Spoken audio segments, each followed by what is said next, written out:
O presidente Lula está mais uma vez em Belo Horizonte, é a primeira vez em 2018, e ele fala com exclusividade a reportagem da Itatiaia. Muito bom dia, presidente. Bom dia, Edilene. Bom dia, ouvinte da Itatiaia. É um prazer e estou à tua inteira disposição, querida. Bom dia, ouvinte da Itatiaia. Bom dia. Qual é a agenda do senhor? Vamos começar pela agenda. O que o senhor faz em Belo Horizonte? A princípio, o senhor viria no início de fevereiro em um evento que foi divulgado como lançamento da pré-candidatura do senhor aqui em Minas Gerais. Agora o senhor vem para um evento, tem uma agenda durante o dia, mas à noite tem o ato pelos 38 anos do partido. Mudou a natureza desse evento? Qual que é o motivo real da vinda do senhor? Não, veja, o motivo real da vinda é esse ato do PT à noite, que a semana passada era um pré-lançamento, cumprindo uma decisão tirada pela Executiva Nacional do PT, mas eu aproveitei a minha vinda, vou visitar um acampamento do Sem Terras aqui na região metropolitana. Depois eu vou a Betim visitar a colônia de Roceniano Santa Isabel. Vou dar um abraço nos companheiros. E à tarde eu fico aqui em Belo Horizonte à disposição, depois do almoço, do Pimentel, porque se ele quiser alguma reunião especial ou alguma coisa, eu estou à disposição. Mas eu pretendo ir embora para São Paulo hoje ainda à noite, tá bom? No máximo amanhã de manhã. Mas é isso a agenda. Eu acho que nós temos assuntos para discutir em Minas Gerais. Acho que o Pimentel e todos os governadores do Brasil estão sofrendo uma pressão muito grande porque há um arroxo no orçamento de cada estado, ou seja, você fazer o acerto de conta não é uma coisa fácil, você pagar salário não é uma coisa fácil, no momento em que está todo mundo com a corda no pescoço, prefeituras e governo do estado. E o Pimentel, eu acho que está saindo melhor do que a encomenda. Eu acho que ele está indo bem. O senhor esteve com ele ontem, né? Quando o senhor chegou a Belo Horizonte à noite. Eu fui jantar com o Pimentel. Qual foi o assunto? O que vocês conversaram? Muitos assuntos, querida, muitos assuntos. Passou pelo Atlético Mineiro, pelo América, passou pelo Tupi, passou pelo Cruzeiro, passou por todo mundo. E passou pelo momento político que estamos vivendo, né? Discutimos a questão da intervenção no Rio de Janeiro, discutimos a questão das eleições em Minas Gerais, discutimos a questão das eleições no Brasil e comemos bem. Eu não tenho notícia de que o senhor tenha falado com a imprensa depois do julgamento lá em Porto Alegre. Se o senhor falou, acredito que tenha sido pouquíssimas vezes. Em relação àquele resultado, o senhor acha que de fato poderá ficar inelegível, poderá ser preso? Qual é a expectativa do senhor em relação ao recurso que foi apresentado pela defesa do senhor em relação ao resultado do julgamento de ontem? Olha, tudo que eu quero, Edilene, é no frigir dos ovos que essa gente analise os autos do processo, analise as testemunhas de acusação e defesa e essas pessoas, ou seja, me declarem inocente nesse país. Eu vou dedicar a minha vida inteira daqui para frente a provar o equívoco que eles estão comentando, porque na verdade eu estou sendo vítima de uma perseguição jurídica institucional, ou seja, só há uma unanimidade hoje no Brasil, é que a elite brasileira não quer que eu seja candidato. A elite e muitos outros candidatos não querem que eu seja candidato. Essa é a única unanimidade. O restante tudo é possível. E para isso eles vão tentar me colocar na ilegalidade. Eu quero provar a minha inocência, porque para mim, sobretudo, é uma questão de honra. Eu não posso dizer que você cometeu um erro e não provar o erro que você cometeu. Eu tenho que mostrar que você cometeu o erro, senão eu estou sendo um canalha ao te condenar sem provas. Então eu estou tranquilo com meus advogados, não tenho expectativa, eles fazem o que eles quiserem. Sabe? Eu vou esperar com muita tranquilidade a manifestação da Suprema Corte, do STJ, sabe? E vamos ver o que vai acontecer, querida. É o seguinte, eu acho que eu poderia contribuir com o Brasil. Eu acho que eu poderia tirar o Brasil desse pantanal que ele está, desse pântano que ele está. Eu acho que o Brasil precisa voltar a crescer, precisa voltar a gerar emprego, precisa voltar a gerar otimismo, precisa voltar as pessoas voltarem a sonhar outra vez nesse país. O país está muito raivoso, o país está muito nervoso, o país está muito ódio espalhado em cada conversa, em cada bom dia. E eu acho que eu poderia contribuir para isso, porque eu já fiz uma vez. Eu não vou para uma campanha dizendo eu acho, eu penso, eu acredito. Não, eu fiz. Esse país virou o país mais otimista do mundo, esse país virou protagonista internacional, esse país fez reserva de quase 400 bilhões de dólares, esse país aumentou o salário mínimo durante 12 anos consecutivos, esse país gerou 22 milhões de empregos, esse país criou o piso salarial dos professores, esse país aumentou o salário durante 12 anos consecutivos. Esse país fez universidade disparada pelo interior. Então é possível fazer as coisas. Agora, nesse clima que está, com um governo sem credibilidade, porque qual é o problema de um governo, Edilene? Um governo ele não precisa fazer tudo, ele não precisa ter dinheiro para fazer tudo, mas quando ele tem credibilidade, ele fala com a sociedade, que não faz pirotecnia, a sociedade vai ganhando confiança e ele vai tendo tempo de construir. Você está lembrado, no começo do meu governo, eu dizia, ó, isso aqui é que nem um pé de jabuticaba. Ele está plantado, ele não vai dar jabuticaba amanhã. Você tem que jogar água, tem que irrigar, um belo dia ele vai dar. E foi o que aconteceu com o governo. Mas você tem que conquistar a credibilidade. Hoje você não tem nenhuma instituição com credibilidade no Brasil. O povo está desacreditando até no Atlético Mineiro, no Corinthians, no Flamengo, no Cruzeiro, ou seja, o povo está perdendo a coisa mais extraordinária que um ser humano não pode perder, que é a esperança. Aproveitando que o senhor falou na credibilidade do governo federal, qual é a avaliação do senhor em relação a essa intervenção federal do Rio de Janeiro, da retirada da reforma da Previdência da pauta e desse projeto dos 15 projetos da área econômica, dessa proposta dos 15 projetos da área econômica, inclusive propondo uma autonomia maior para o Banco Central? O que o senhor acha disso tudo? Olha, é pouco tempo que nós temos de entrevista para analisar tudo que você perguntou. Mas eu queria te dizer o seguinte, Edilene, eu temo que essa intervenção no Rio de Janeiro seja uma coisa de pirotecnia, seja uma coisa de interesse, pura e simplesmente, sabe, de interesse político. Ou seja, o Temer sabe que o que tirou a reforma da Previdência da pauta não foi ele, nem foi a intervenção. Foi a pesquisa da Datafolha feita quase um mês atrás, que mostrou que os deputados não iam votar a aprovação da Previdência. O que eles pensaram? Vamos criar um outro espetáculo. E criar a intervenção no Rio de Janeiro, passando para a sociedade a ideia que agora vai acabar os problemas. E não vai acabar. O Exército já ficou 1 ano na favela da Maré e quando saiu os problemas voltaram. Porque o problema da violência também nós temos que ter uma ligação, a questão da educação, a questão da qualidade de vida, a questão do emprego. Sabe, se o Estado não está presente com políticas públicas nos lugares mais pobres de qualquer estado, em Belo Horizonte, em qualquer lugar, a violência aparece com mais frequência. O Exército, qual é a minha preocupação? O Exército não é preparado para enfrentar o narcotráfico. O Exército não é preparado para lidar com bandido em favela. O Exército é preparado para defender a soberania nacional contra possíveis inimigos externos. Você colocar o Exército com a tarefa dela, sem prepará-lo, o que pode acontecer é que depois do espetáculo o resultado seja negativo. Por quê? Porque nós já vimos, você está lembrado quando se criou o PP no Rio de Janeiro? Você está lembrado do sucesso? Você está lembrado a festa? Você está lembrado da divulgação? Parecia que tudo estava resolvido com as UPPs. O que deu as UPPs? Ninguém nem explica por que ela falhou. Ninguém nem explica por que ela não deu certo. Outro dia eu fui no estado, o governador falou, não, porque aqui no meu estado tem a polícia de quarteirão. Eu tenho uma perua, sabe, que está andando e tem 2 motos atrás, acabou com a violência. Agora é um dos estados mais violentos. Cadê? Então, é preciso que a gente tenha clareza que mais ou menos violência está ligado à capacidade de desenvolvimento do Estado. E o Estado do Rio está muito empobrecido. Ele é a grande vítima desse país, da crise, é o Rio de Janeiro. Porque a indústria naval foi desmontada, porque a Petrobras, sabe, teve um baque muito grande com a Operação Lava Jato, porque a indústria de óleo e gás teve muito prejuízo, porque o Estado diminuiu muito a arrecadação, porque polícia não recebe salário, porque servidor não recebe salário, porque professor não recebe salário, e porque tem milhões de desempregados. E tem a ver também com corrupção policial e política? Pode ter, velho. Nós todo dia ouvimos falar que a polícia não está preparada. Então, obviamente que ninguém pode ser contra, sabe, uma tomada de posição emergencial para tentar diminuir a violência no Rio de Janeiro.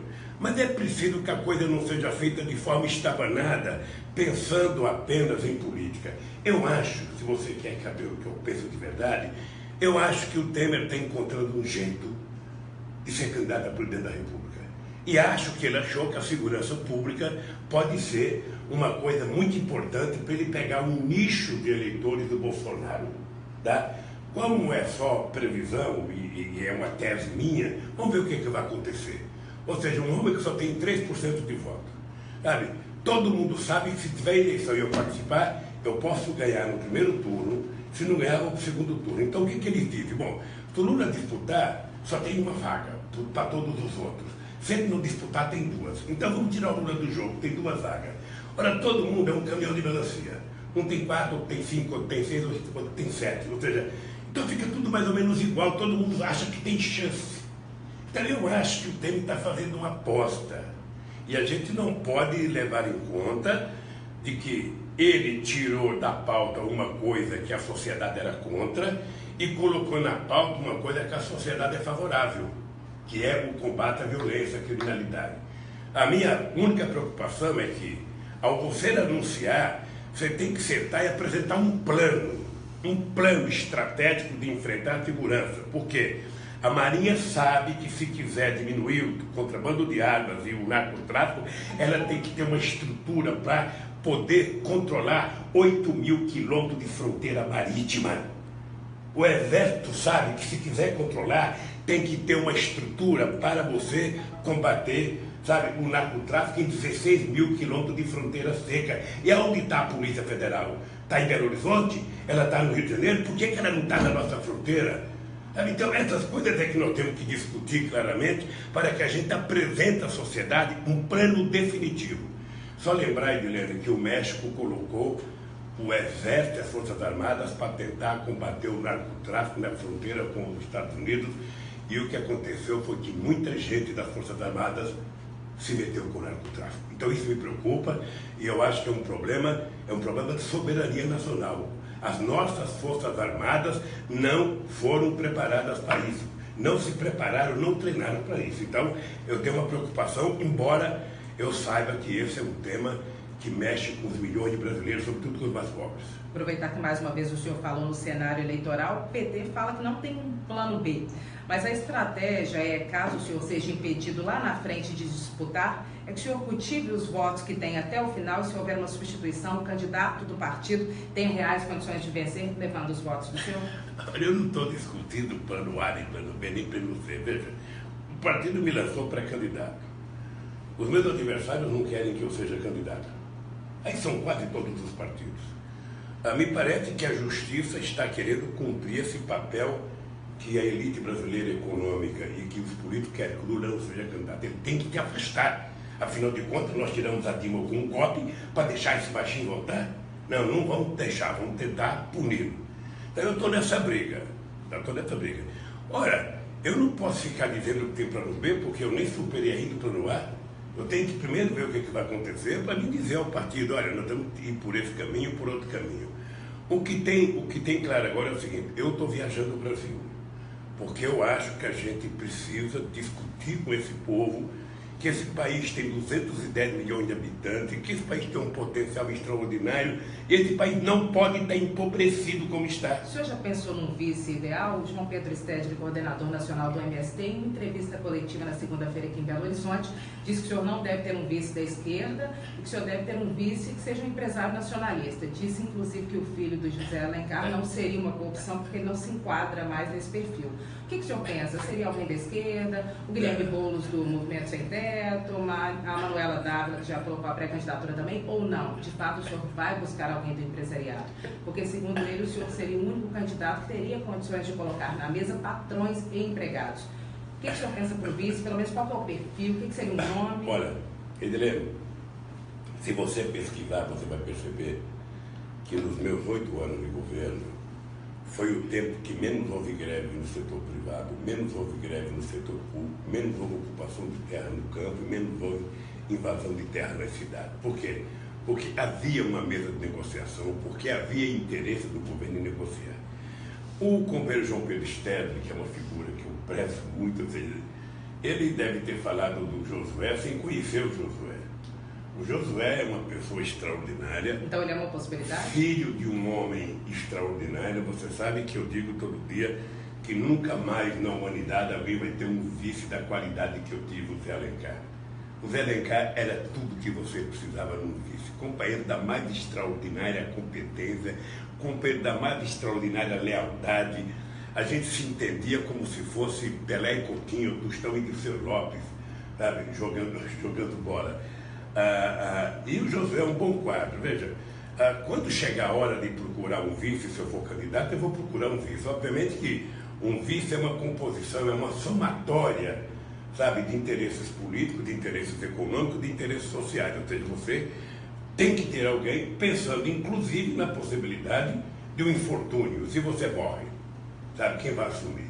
Então você não pode escolher um vice qualquer, você tem que escolher uma pessoa, sabe, de muita competência política e de muita idoneidade. PMDB nunca mais ou a chance existe? Não existe essa de PMDB nunca mais. É uma bobagem. Veja, como é que o PMDB vai trabalhar sem um PMDB aqui em Minas Gerais? Então pode ser uma composição. O PMDB aqui em Minas Gerais é um sustentáculo do campo do Pimentel, aliado, fiel. O PMDB de Minas Gerais, uma grande parte aqui se colocou contra o impeachment da Dilma. Tem o PMDB de Sergipe, tem o PMDB de outros lugares. Não é o mesmo partido. O PMDB não é um partido nacional. O PMDB é uma federação, sabe, de grupos regionais. Você tem o PMDB de Minas, o PMDB do Paraná, o PMDB de Pernambuco, o PMDB da Paraíba. Cada um é um PMDB. Não é um único PMDB.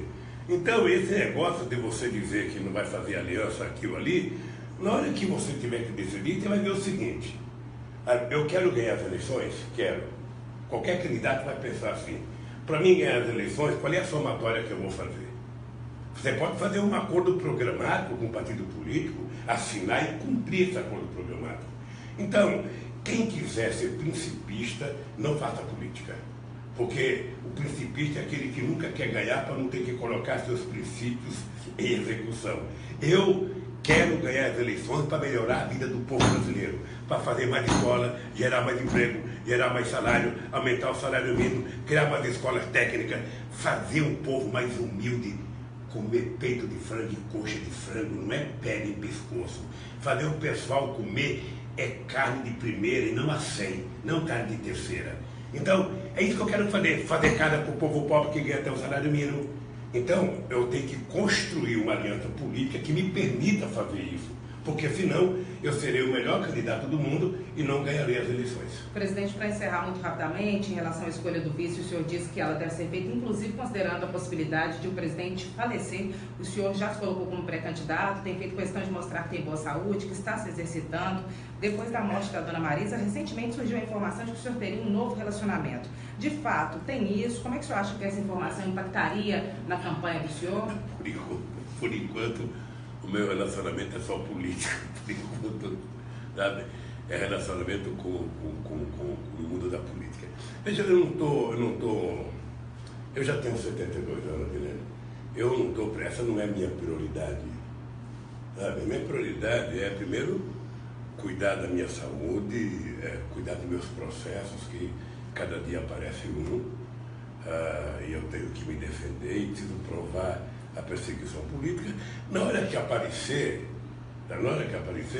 eu terei imenso prazer de comunicar, sabe, que o Lulinha Paz e Amor está namorando, tá? Por enquanto não tem, querida. Por enquanto, tudo que você ouvir, você só vai saber da verdade quando eu falar com você. Falar, Edilene, eu quero dar um furo para você, sabe? Quando eu não falar isso, não acredito em futrica, porque não tem. Eu tenho recebido cartas de companheiras que querem cuidar de mim. Tem companheira que manda carta dizendo o seguinte: Lula, eu respeitava muito a dona Marisa, mas agora ela morreu, deixa eu tomar conta de você, eu quero casar, sabe? Então, eu levo isso muito a sério, eu respondo educadamente para as pessoas, mas por enquanto não tem nada, querida, por enquanto não tem nada. Presidente, muito obrigado pela entrevista. Olha, obrigado a você, Guilherme. Eu quero agradecer mais uma vez a Itatiaia e agradecer a você, primeiro, pela sua competência, segundo, pelo gesto democrático da Itatiaia de ouvir todos quantos queiram falar no seu microfone. Um abraço e obrigado, querida. Muito obrigada, Kátia Eustáquio. O presidente Lula está mais uma vez em Belo Horizonte, é a primeira vez em 2018, e ele fala com exclusividade a reportagem da Itatiaia. Muito bom dia, presidente. Bom dia, Edilene. Bom dia, ouvinte da Itatiaia. É um prazer e estou à tua inteira disposição, querida. Bom dia, ouvinte da Itatiaia. Bom dia. Qual é a agenda do senhor? Vamos começar pela agenda. O que o senhor faz em Belo Horizonte? A princípio, o senhor viria no início de fevereiro em um evento que foi divulgado como lançamento da pré-candidatura do senhor aqui em Minas Gerais. Agora o senhor vem para um evento, tem uma agenda durante o dia, mas à noite tem o ato pelos 38 anos do partido. Mudou a natureza desse evento? Qual que é o motivo real da vinda do senhor? Não, veja, o motivo real da vinda é esse ato do PT à noite, que a semana passada era um pré-lançamento, cumprindo uma decisão tirada pela Executiva Nacional do PT, mas eu aproveitei a minha vinda, vou visitar um acampamento dos Sem Terras aqui na região metropolitana. Depois eu vou a Betim visitar a colônia de Roceniano Santa Isabel. Vou dar um abraço nos companheiros. E à tarde eu fico aqui em Belo Horizonte à disposição, depois do almoço, do Pimentel, porque se ele quiser alguma reunião especial ou alguma coisa, eu estou à disposição. Mas eu pretendo ir embora para São Paulo hoje ainda à noite, tá bom? No máximo amanhã de manhã. Mas é isso a agenda. Eu acho que nós temos assuntos para discutir em Minas Gerais. Acho que o Pimentel e todos os governadores do Brasil estão sofrendo uma pressão muito grande porque há um arroxo no orçamento de cada estado, ou seja, você fazer o acerto de conta não é uma coisa fácil, você pagar salário não é uma coisa fácil, no momento em que está todo mundo com a corda no pescoço, prefeituras e governo do estado. E o Pimentel, eu acho que está saindo melhor do que a encomenda. Eu acho que ele está indo bem. O senhor esteve com ele ontem, né? Quando o senhor chegou a Belo Horizonte à noite. Eu fui jantar com o Pimentel. Qual foi o assunto? O que vocês conversaram? Muito assunto, querida, muito assunto. Passou pelo Atlético Mineiro, pelo América, passou pelo Tupi, passou pelo Cruzeiro, passou por todo mundo. E passou pelo momento político que estamos vivendo, né? Discutimos a questão da intervenção no Rio de Janeiro, discutimos a questão das eleições em Minas Gerais, discutimos a questão das eleições no Brasil e comemos bem. Eu não tenho notícia de que o senhor tenha falado com a imprensa depois do julgamento lá em Porto Alegre. Se o senhor falou, acredito que tenha sido pouquíssimas vezes. Em relação àquele resultado, o senhor acha que de fato poderá ficar inelegível, poderá ser preso? Qual que é a expectativa do senhor em relação ao recurso que foi apresentado pela defesa do senhor em relação ao resultado do julgamento de ontem? Olha, tudo que eu quero, Edilene, é no frigir dos ovos que essa gente analise os autos do processo, analise as testemunhas de acusação e defesa e essas pessoas, ou seja, me declarem inocente nesse país.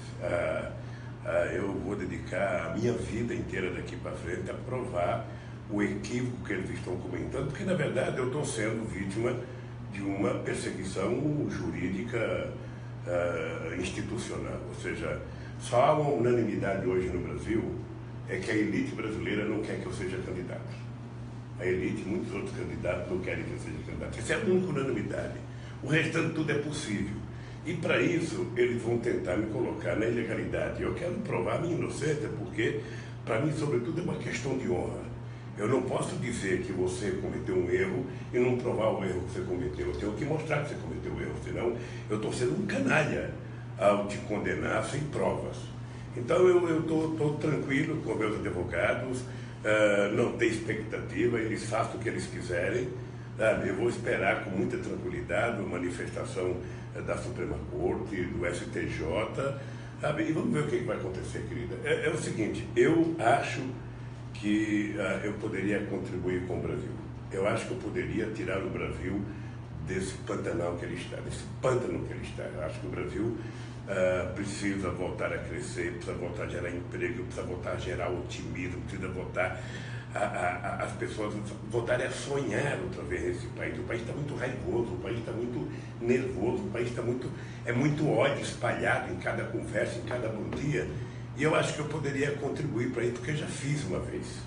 Eu não vou para uma campanha dizendo eu acho, eu penso, eu acredito. Não, eu fiz.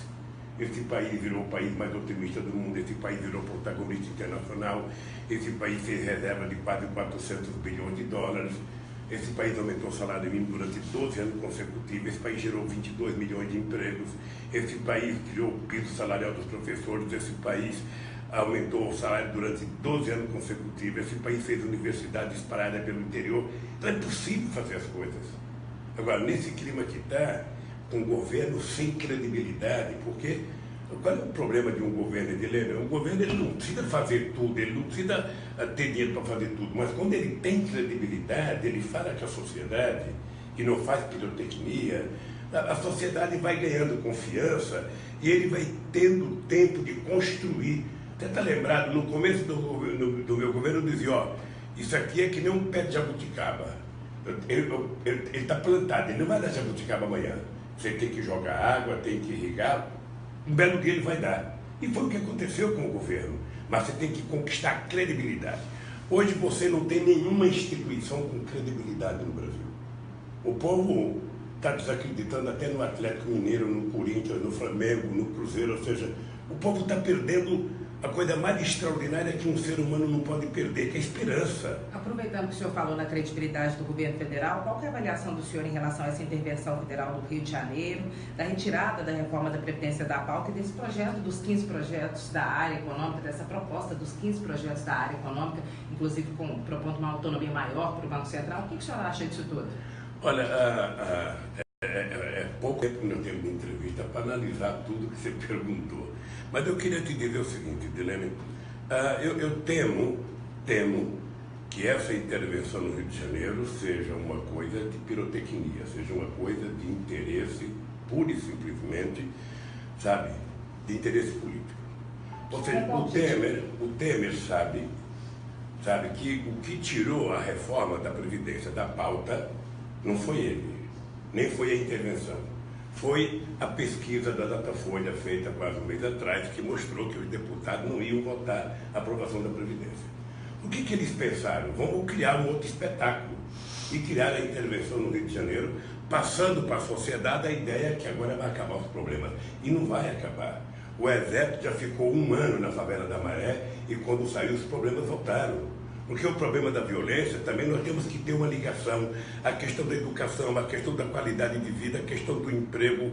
Sabe, se o Estado não está presente com políticas públicas nos lugares mais pobres de qualquer estado, em Belo Horizonte, em qualquer lugar, as violências aparecem com mais frequência. O Exército, qual é a minha preocupação? O Exército não é preparado para enfrentar o narcotráfico. O Exército não é preparado para lidar com bandido em favela. O Exército é preparado para defender a soberania nacional contra possíveis inimigos externos.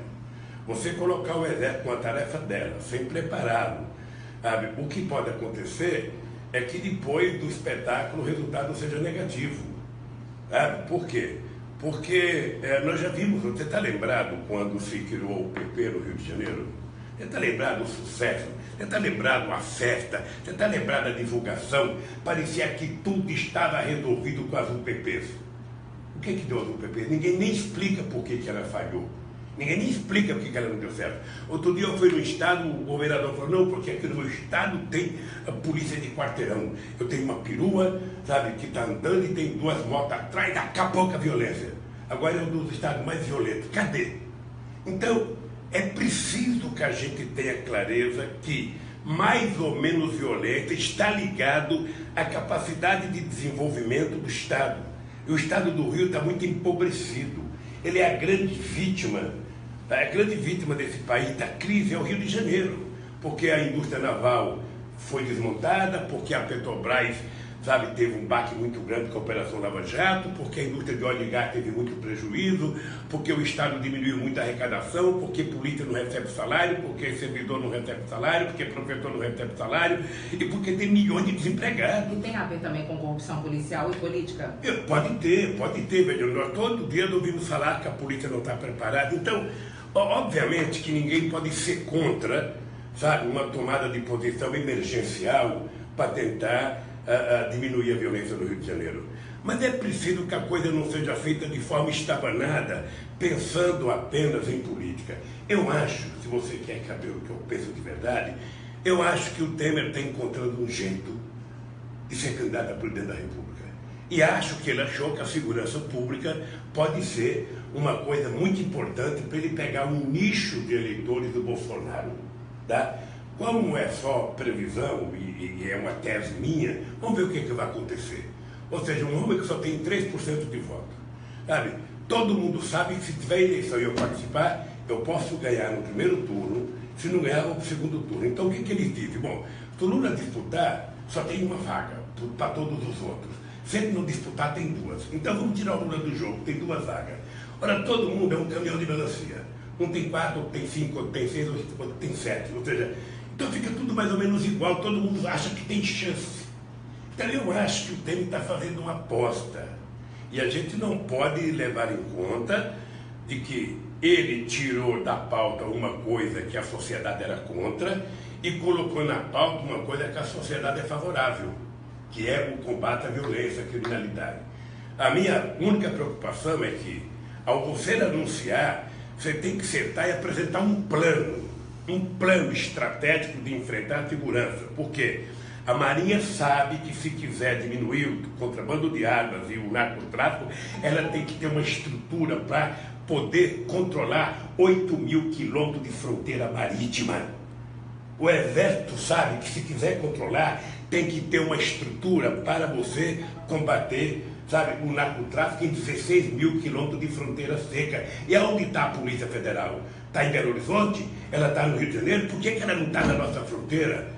Então, essas coisas é que nós temos que discutir claramente para que a gente apresente à sociedade um plano definitivo. Só lembrar, Edilene, que o México colocou o Exército e as Forças Armadas para tentar combater o narcotráfico na fronteira com os Estados Unidos, e o que aconteceu foi que muita gente das Forças Armadas se meteu com o narcotráfico. Então isso me preocupa e eu acho que é um problema de soberania nacional. As nossas Forças Armadas não foram preparadas para isso. Não se prepararam, não treinaram para isso. Então, eu tenho uma preocupação, embora eu saiba que esse é um tema que mexe com os milhões de brasileiros, sobretudo com os mais pobres. Aproveitar que mais uma vez o senhor falou no cenário eleitoral, o PT fala que não tem um plano B. Mas a estratégia é, caso o senhor seja impedido lá na frente de disputar, é que o senhor cultive os votos que tem até o final, e se houver uma substituição, o candidato do partido tem reais condições de vencer, levando os votos do senhor? Eu não estou discutindo plano A, nem plano B, nem plano C. Veja, o partido me lançou pré-candidato. Os meus adversários não querem que eu seja candidato. Aí são quase todos os partidos. Me parece que a justiça está querendo cumprir esse papel que a elite brasileira econômica e que os políticos querem que o Lula não seja candidato. Ele tem que te afastar. Afinal de contas, nós tiramos a Dilma com um golpe para deixar esse baixinho voltar? Não, não vamos deixar, vamos tentar puni-lo. Então eu estou nessa briga. Ora, eu não posso ficar dizendo que tem plano B, porque eu nem superei ainda o plano A. Eu tenho que primeiro ver o que vai acontecer para me dizer ao partido, olha, nós temos que ir por esse caminho, por outro caminho. O que tem claro agora é o seguinte, eu estou viajando o Brasil, porque eu acho que a gente precisa discutir com esse povo que esse país tem 210 milhões de habitantes, que esse país tem um potencial extraordinário, e esse país não pode estar empobrecido como está. O senhor já pensou num vice ideal? O João Pedro Stedley, coordenador nacional do MST, em entrevista coletiva na segunda-feira aqui em Belo Horizonte, disse que o senhor não deve ter um vice da esquerda e que o senhor deve ter um vice que seja um empresário nacionalista. Disse, inclusive, que o filho do José Alencar não seria uma boa opção porque ele não se enquadra mais nesse perfil. O que o senhor pensa? Seria alguém da esquerda? O Guilherme Boulos do Movimento Sem Teto? A Manuela Dávila, que já colocou a pré-candidatura também? Ou não? De fato, o senhor vai buscar alguém do empresariado? Porque, segundo ele, o senhor seria o único candidato que teria condições de colocar na mesa patrões e empregados. O que o senhor pensa para o vice? Pelo menos qual é o perfil? O que seria um nome? Olha, Edilene, se você pesquisar, você vai perceber que nos meus 8 anos de governo, foi o tempo que menos houve greve no setor privado, menos houve greve no setor público, menos houve ocupação de terra no campo, menos houve invasão de terra na cidade. Por quê?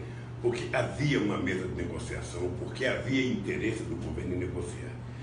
O companheiro João Pedro Stedley, que é uma figura que eu prezo muito, ele deve ter falado do Josué sem conhecer o Josué.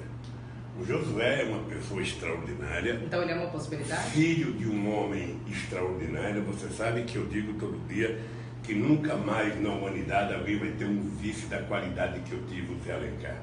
O Zé Alencar era tudo que você precisava num vice. Companheiro da mais extraordinária competência, companheiro da mais extraordinária lealdade.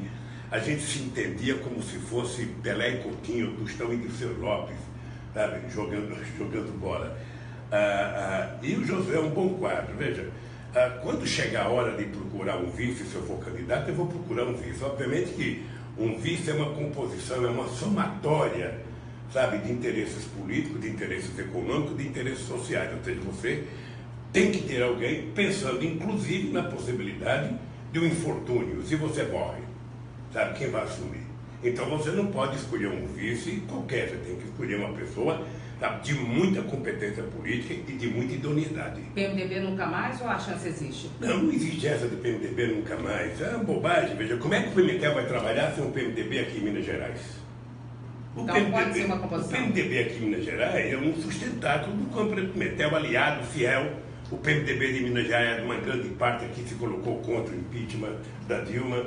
Tem o PMDB de Sergipe, tem o PMDB de outros lugares. Não é o mesmo partido. O PMDB não é um partido nacional. O PMDB é uma federação, sabe, de grupos regionais. Você tem o PMDB de Minas, o PMDB do Paraná, o PMDB de Pernambuco, o PMDB da Paraíba. Cada um é um PMDB. Não é um único PMDB. Então, esse negócio de você dizer que não vai fazer aliança aqui ou ali, na hora que você tiver que decidir, você vai ver o seguinte. Eu quero ganhar as eleições? Quero. Qualquer candidato vai pensar assim. Para mim ganhar as eleições, qual é a somatória que eu vou fazer?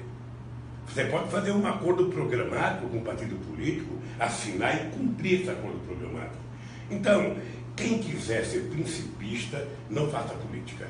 Porque o principista é aquele que nunca quer ganhar para não ter que colocar seus princípios em execução. Eu quero ganhar as eleições para melhorar a vida do povo brasileiro, para fazer mais escola, gerar mais emprego, gerar mais salário, aumentar o salário mínimo, criar mais escolas técnicas, fazer um povo mais humilde, comer peito de frango e coxa de frango, não é pele e pescoço. Fazer o pessoal comer é carne de primeira e não a 100, não carne de terceira. Então, é isso que eu quero fazer casa para o povo pobre que ganha até o salário mínimo. Então, eu tenho que construir uma aliança política que me permita fazer isso, porque senão eu serei o melhor candidato do mundo e não ganharei as eleições. Presidente, para encerrar muito rapidamente, em relação à escolha do vice, o senhor disse que ela deve ser feita, inclusive considerando a possibilidade de o presidente falecer. O senhor já se colocou como pré-candidato, tem feito questão de mostrar que tem boa saúde, que está se exercitando. Depois da morte da dona Marisa, recentemente surgiu a informação de que o senhor teria um novo relacionamento. De fato, tem isso? Como é que o senhor acha que essa informação impactaria na campanha do senhor? Por enquanto, o meu relacionamento é só político, por enquanto, sabe? É relacionamento com o mundo da política. Veja, eu já tenho 72 anos, Helena. Eu não estou, essa não é a minha prioridade. Sabe? Minha prioridade é, primeiro, cuidar da minha saúde, cuidar dos meus processos, que cada dia aparece um, e eu tenho que me defender e preciso provar a perseguição política. Na hora que aparecer, eu terei imenso prazer de comunicar, sabe, que o Lulinha Paz e Amor está namorando, tá? Por enquanto não tem, querida. Por enquanto, tudo que você ouvir, você só vai saber da verdade quando eu falar com você. Falar, Edilene, eu quero dar um furo para você, sabe? Quando eu não falar isso, não acredito em futrica, porque não tem. Eu tenho recebido cartas de companheiras que querem cuidar de mim. Tem companheira que manda carta dizendo o seguinte: Lula, eu respeitava muito a dona Marisa, mas agora ela morreu, deixa eu tomar conta de você, eu quero casar, sabe? Então, eu levo isso muito a sério, eu respondo educadamente para as pessoas, mas por enquanto não tem nada, querida, por enquanto não tem nada. Presidente, muito obrigado pela entrevista. Olha, obrigado a você, Helene. Eu quero agradecer mais uma vez a Itatiaia e agradecer a você, primeiro, pela sua competência, segundo, pelo gesto democrático da Itatiaia de ouvir todos quantos queiram falar no seu microfone. Um abraço e obrigado, querida. Muito obrigada, Kátia. Eustáquio, é com vocês.